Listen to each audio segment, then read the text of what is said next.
views and opinions expressed in this program are those of the participants and do not necessarily reflect the views of BronxNet or the program underwriters.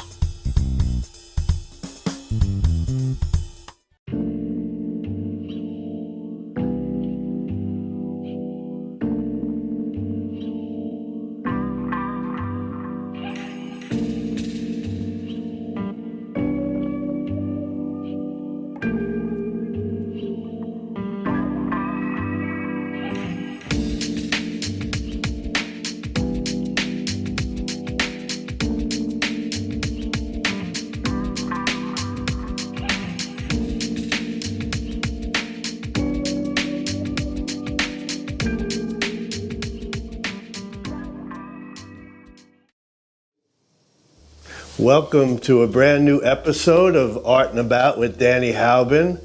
And today I'm so pleased to find myself in the studio of Dennis Red Moon Darkeem, wonderful artist, educator, spiritual guide and healer and personality here in the Bronx. And welcome. Thank you for having me, Dennis. Mixed media visual and performance artist. A lot of my work is containing to the community that I live and work in, and a lot of the issues and the concerns of the people who live in these communities. And I do that through mixed media, collage, painting, and performance work. And you can see some of my studios. All of my works are blending different techniques to use in my classroom. I work with junior high school students here in the South Bronx. And I like to use my art as a vehicle to motivate them and also allow them to understand what's happening in their community. So a lot of my work, I work with fountain materials. So these are potato chip bags. And through my works, I like to have layers of messages. So I use potato chip bags to create the idea of patchwork. I am a descendant of the Yamasee Seminole tribe of Florida, and we are known for patchwork. And patchwork is actually taken from old pieces of fabric that Europeans used to create their outfits with, and the Seminoles would create patterns that gave history and also through storytelling of if you were a medicine man, if you were a farmer, if you were an educator. So I did that with these potato chip bags, and I would find these, I collect them in my neighborhood. Come on over here. So this piece here are talking about fountain materials using Metro cards, and I will cut the Metro cards to create a stencil, and the stencil becomes one bigger language once they're all together. So they all create a story. When you look around, you can kind of see language, you can see kind of a cityscape, landscape, you see symbolism, and the idea, I want people to kind of look at these symbols and kind of find something that relates to them. And I ask, the viewer, what do you see? So artists begin with these ideas, like, having symbols of forms that could evoke certain reactions to the viewers. But then art is more than that, but we're all, as visual artists, we utilize, sort of formal elements of design and of, balance of shapes and forms and colors and ideas. So opening up each other's minds and spirits through that work. And so a lot of things that I like to work on is the idea of value, the viewer's understanding of things what does value really mean? And something that discarded, does it still hold the same value? I ask people on the street, and this is a custom that started with the indigenous people here. So the idea of bartering. And I would find things, or I would make things, and I would lay it out in the street. And I started this project from Chinatown. I started in 2013. And the idea is questioning people, the idea of value. And from the items that I make to the items that people find, and it's more about the storytelling, to their story that relates to the item that they're trading, and which pushed me later on to think about historic value. And I would find these antique land deeds, and what I would do is create collages over these land deeds to talk about the idea of value for land. It's different than the idea of value for today. And I took images of slaves and I would cover their face and masks and to talk about the idea of who was able to have value at this time and who was able to have things of value. Taking away the identity of the face, it pushes the viewer to think of more of a historic idea of their own background, their own history. So these are collages? I touch on the idea of spiritual value, the connection of how do we see our spiritual relation to the earth, to our families, to people we see every day. And these collages are more of mixing this idea of African and indigenous storytelling and what does that narrative look like. And these have kind of, these layered, starting with spray paint, things like safety pins, rubber bands, created the background for these pieces. And then everything else was discarded materials. Okay, so these are much, they don't have as much obvious representational imagery in them. So tell us a little bit about what's going on here. So this piece was inspired by actually taking a trip to like Home Depot, and it was looking at paint swatches and seeing the colors of brown, the different shades of brown, and then the names that are associated with these shades of brown. So kind of like the idea of labeling. So who designs or who says that this shade of brown is going to be Cuban coffee brown or Asian cotton brown? Like who decides these names? And using kind of barbed wire, but fake barbed wire, to this idea of being boxed into a name or a label that had nothing to do with you. These names that we call ourselves today were given to us by someone else or another group of people who was taken over. So this idea of historic value and the idea of asking the person to question who they are and what they believe in and why they believe in these things. Okay, so Dennis, we're gonna talk about this process that you're working with. So could you tell us what's going on here?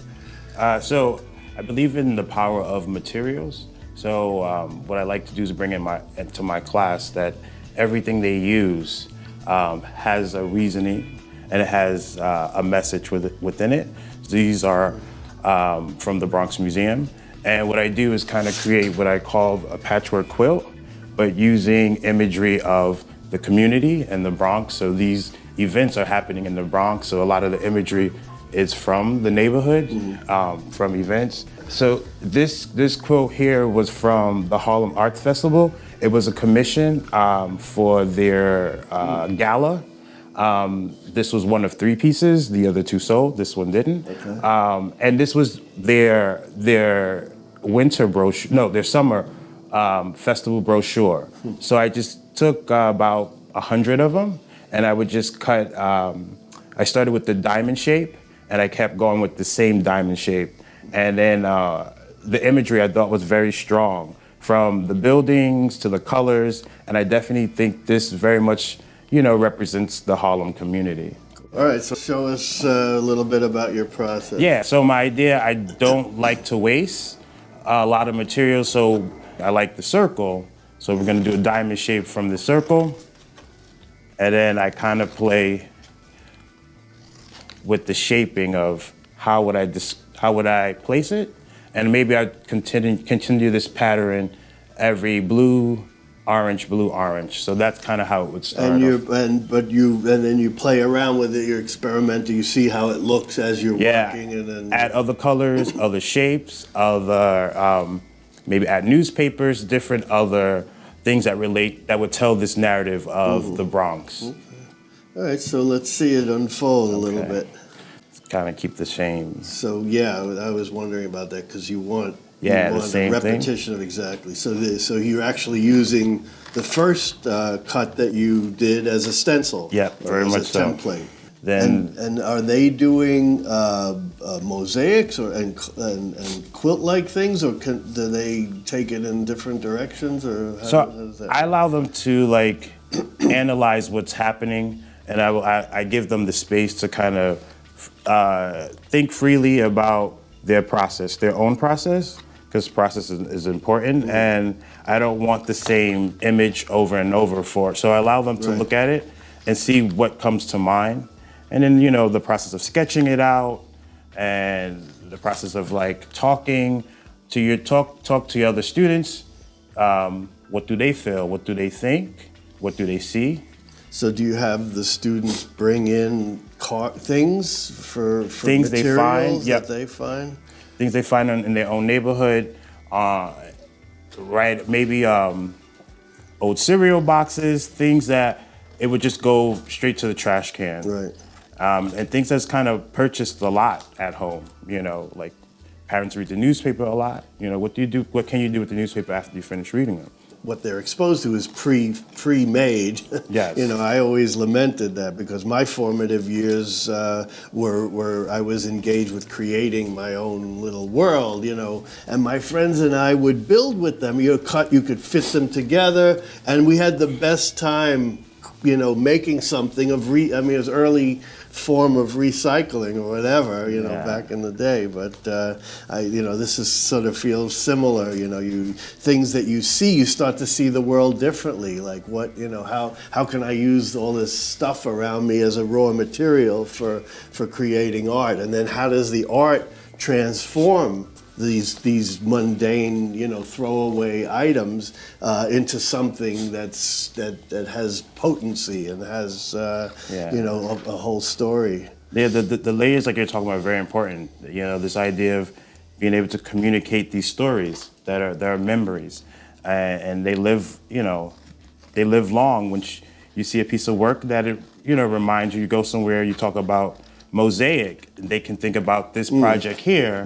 Oh, I did something like that when I was younger. And it's a memory that you won't forget. And it's something that kind of relieves stress. I think in a time where everything is moving so fast, to sit down and just like cut, pace, and just be at one where you can just think out your thoughts is very important, especially for young people. That's something that's needed. Absolutely. So all of you folks at home start to take a look at the world around you and see, what possibilities there are for repurposing all the stuff that we live in a throwaway world. But as Dennis is demonstrating, that there are creative approaches that could stimulate your imagination in ways that are so life-affirming. I mean, through working with your hands, and you don't need fancy materials, and there shouldn't be that attitude like, everything in the art supply store is so expensive and prohibitive. But no, everything is fair game. Look through your junk drawer, look through your closet. There's materials that can be, repurposed, reused to create something beautiful.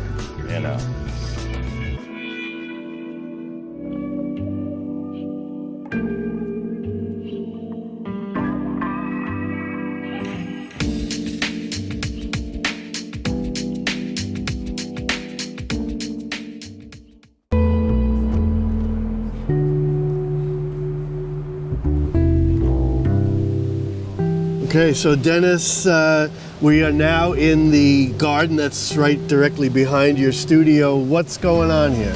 So this is the Kelly Street Community Garden. This is a place where I come out on a day like this that is beautiful. I just come out here, do some paintings, do some work, but also my connection to this garden is where I do cooking workshops with the community in this neighborhood here, and also do workshops about healthy living, the idea of what we grow and how do we use what we grow, what's the benefits of what we're eating, and I do a lot of this with the young people in the neighborhood. So we have a couple of different programs here at the Kelly Street Garden. We have a youth program, and then we have the community members themselves who come and they grow what they grow, they eat, we weigh it, and then we also, the workshops are attended by the community members just to get understanding of what's growing here and what's useful in their daily eating behavior. And you have plants that you use to make things from. I do a lot of herbal medicine, and I teach them how to create their own soaps, how to create their own toothpaste, deodorants, and kind of also what's in what we buy and what we're putting on our bodies and what we're eating. So kind of taking care of the inner and the outer part of our bodies. There's art in the idea of healing. And so when I teach young people, this is the importance of kind of paying close attention of what you put in your body. How long has there been a garden here? So this garden has been active for the last 5 years. There was gardens in the 80s, but they renovated, and now this is what they call the new Kelly Street Garden. Yeah.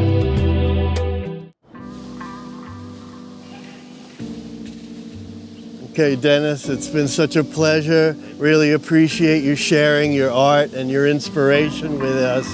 And thank you all for joining us here on Kelly Street in the Bronx on Art and About with Danny Haubin on BronxNet.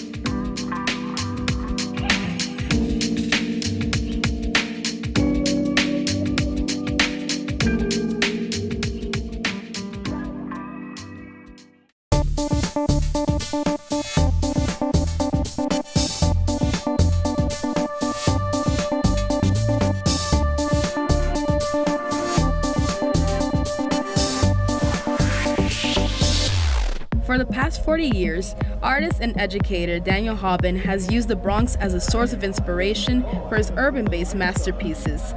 At the Bronx Museum of Arts, residents gathered to celebrate Haubin's latest exhibit, Reflecting on the Familiar. Reflecting on the Familiar romanticizes and encompasses the beauty of the Bronx through a 7-part painting of the scenery. The view from my terrace of the apartment that my wife Judy and I live in with our cat Bindi. And it is in the Kingsbridge area, the Bronx. We're on Fort Independence Street, and the cross street is approximately 234th Street. So the view is looking west across the Major Deegan Highway, and then the number 1 train, and then the hill that we're looking at is Riverdale. Haubin began his process for the exhibit nearly 5 years ago and has been able to captivate the minds of those who view the painting.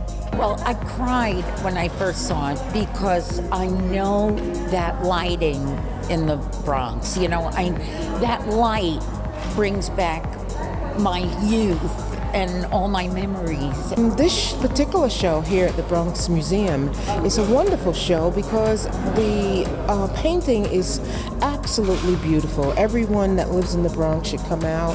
It doesn't cost money to come to the museum, and it's important that we come out and we support our artists. It's like a whole lifetime of having such a view. It happens to be a pretty inspiring view. It's probably the view that inspired me, you know, when I was quite young to be interested in painting the urban landscape.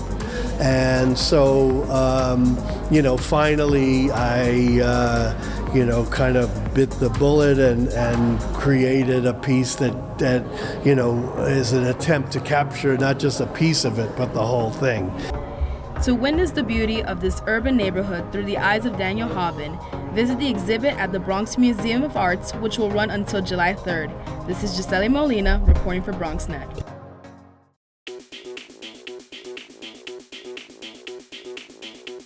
We're at the Urban Oasis, 30 Years of Painting Bronx Parks by Daniel Haubin.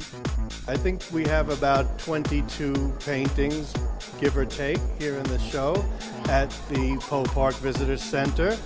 And the theme, I called the show Urban Oasis.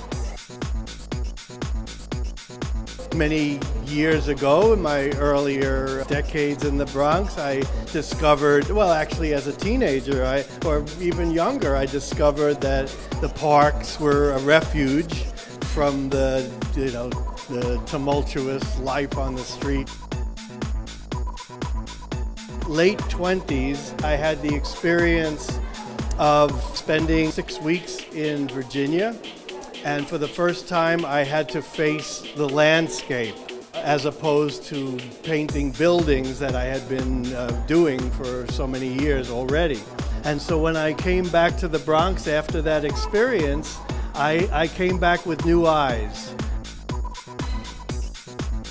Always loved his paintings and admired him for his artistic ability, which is fantastic.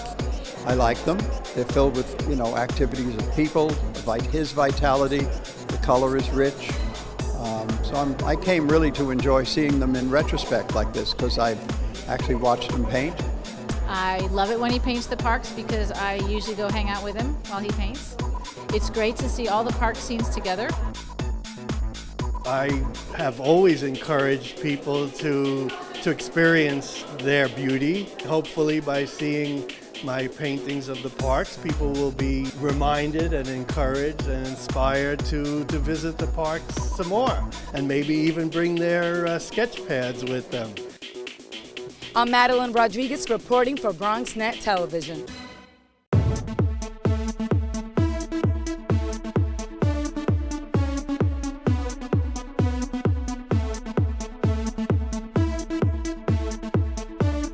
So today is the kickoff of our What is Art program, which is pairing artist Daniel Hobein, the Andrew Friedman Gallery, and the Mid-Bronx Head Start downstairs. So all the children in the Head Start, all 240 children, can experience the gallery, create an art piece, and then have an exhibition and actually meet the artist who created all these paintings. I like all the paintings. I want to bring Mommy over here. The kids were great. They really expressed a lot of interest in the subject. I've chosen to work with a subject that perhaps is less obvious. The Bronx is not everybody's first thought when you think about beauty. In some ways, the role of the artist to remind everybody else that they are creative people too. Picasso said everybody's an artist, just most people forget about it at a certain point in their life. So these kids are all little artists, and this was wonderful to, share my work as an artist with the community and with children of all ages. I think the kids were really amazed. Many of them had never seen paintings this big or even had been up to this gallery before. We'd just like them to express themselves and learn about themselves, the Bronx, and the world around them.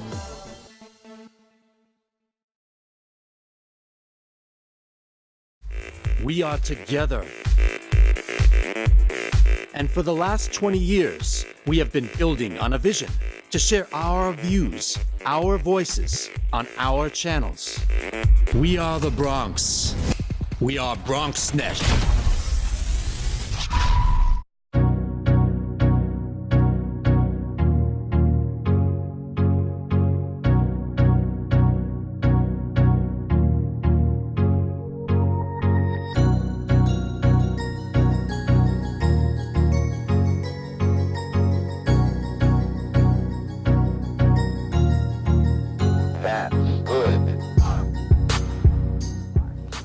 Well, I got this as a paid internship. Spending my time here, I really enjoyed the people that work here. I enjoy what goes on behind the scenes.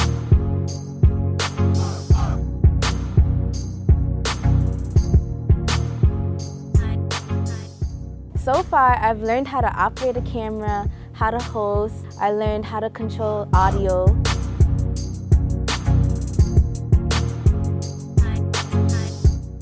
My first time hosting was really nerve-wracking, but I really enjoyed it because it was a new experience.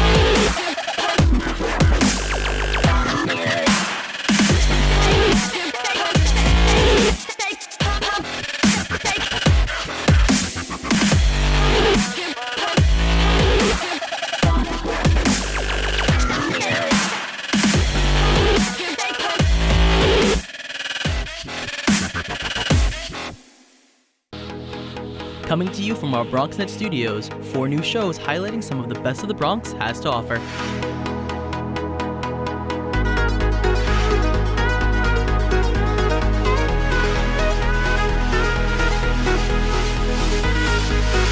We sit down with political leaders on In the District and discuss local legislation, events, and issues.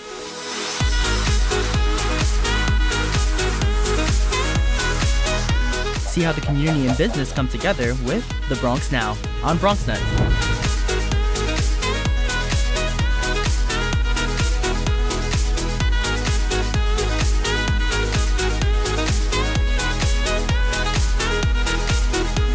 Nosotros features leaders from a Latino community. Meet those who are moving to make a difference in public service, business, arts, and culture.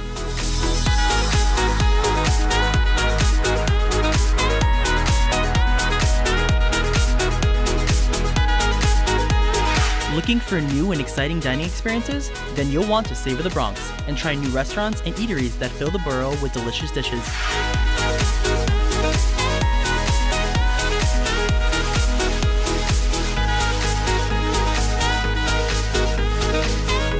We have it all, so experience the Bronx in new and fresh ways on BronxNet.